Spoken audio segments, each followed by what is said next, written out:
All right, turning to the forecast now. We want to see if it's going to be some nice weather to get outside, maybe take a hike among those leaves. First Alert meteorologist Trey Fulbright joining us now. Trey. Yeah, I would definitely do that the next couple of days because after the wind that comes through Sunday, we might start to lose some of those leaves across our area.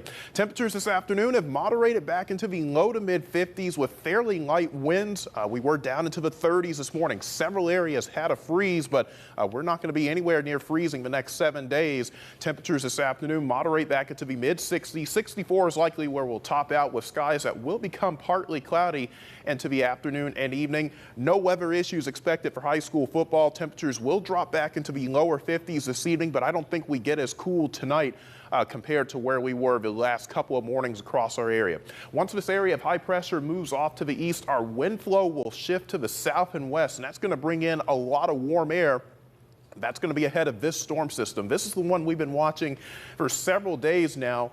Very strong area of low pressure with a lot of jet stream energy in the back end of that, and that's going to dive to the south and east for the next couple of days, and then by tomorrow turn into a very strong area of low pressure that'll lift up toward our area by the time we get into Sunday, and that will bring in our next chance of rain, wind, and thunderstorms. Until then, we're going to see clouds gradually build in through the afternoon and evening hours.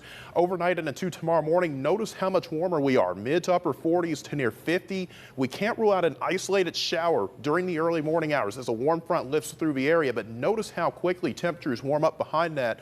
Mid to upper 70s. We can't rule out a few spots briefly getting close to 80 degrees tomorrow afternoon. 77 the high in Pittsburgh. We're going to be warm Sunday night or rather Saturday night into Sunday morning, with many areas struggling to drop below 60 by Sunday morning.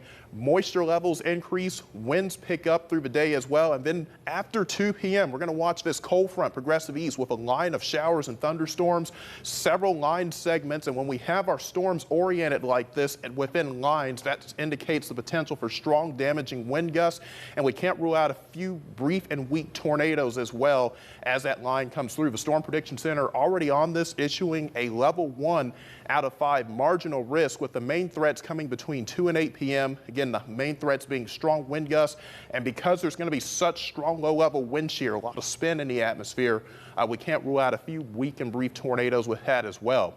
Now, outside of thunderstorms, our strong winds are going to be associated with an area of low pressure. Wind gusts Sunday out of the southeast at around 30 miles per hour, and then Sunday night on the backside of that low pressure, as the cold front comes through, we could see gusts upwards of 30 to 40 miles per hour. So some windy times ahead. Those winds will start to settle down as we work our way into Monday, and then as we look ahead to next week, more active weather on the way with another area of low pressure approaching our area by Tuesday. That'll bring in more isolated showers and thunderstorms by then. So first alert day coming up for Sunday with that chance for showers and thunderstorms, windy conditions. A few storms will be severe. By Monday, 61, partly cloudy, early morning showers, and then another system moves in toward our area Tuesday into Wednesday.